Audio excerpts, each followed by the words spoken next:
नमस्कार दोस्तों, आज हम आपको सुनाएंगे उस युवा क्रांतिकारी की कहानी जिसने अपनी जान की परवाह किए बिना देश की आजादी के लिए लड़ाई लड़ी।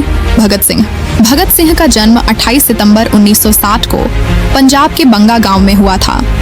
बचपन से ही उनके घर का माहौल देशभक्ति और स्वतंत्रता की भावना से भरा हुआ था।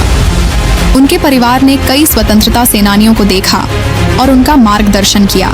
कम उम्र में ही भगत सिंह ने अंग्रेजों के अत्याचार को महसूस किया। 1928 में लाला लाजपत राय की मौत का बदला लेने के लिए उन्होंने अपनी पूरी ताकत झोंक दी।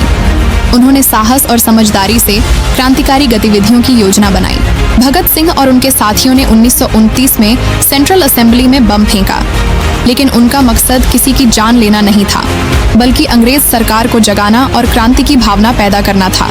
उन्होंने शांति से कागज गिराए और भीड़ में बहादुरी दिखाई।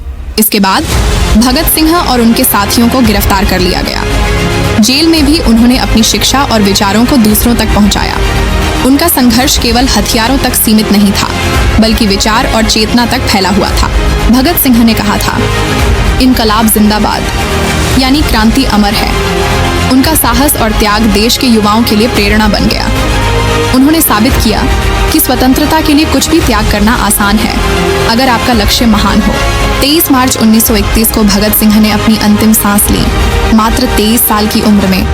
लेकिन उनके आदर्श और साहस आज भी हमारे दिलों में जिंदा हैं। उनकी कहानी हमें यह सिखाती है कि डर के आगे भी डटकर खड़े होना ही असली वीरता है। दोस्तों, भगत सिंह का जीवन हमें याद दिलाता है कि देशभक्ति केवल शब्द नहीं, बल्कि कर्म से साबित होती है। उनकी प्रेरणा हर भारतीय के लिए हमेशा मार्गदर्शक रहेगी। अगर आपको यह कहानी पसंद आई हो तो लाइक और शेयर जरूर करें। और हाँ, हमारे चैनल को सब्सक्राइब करना न भूलें ताकि आप ऐसी और प्रेरक कहानियां सुन सकें। इनकलाब जिंदाबाद।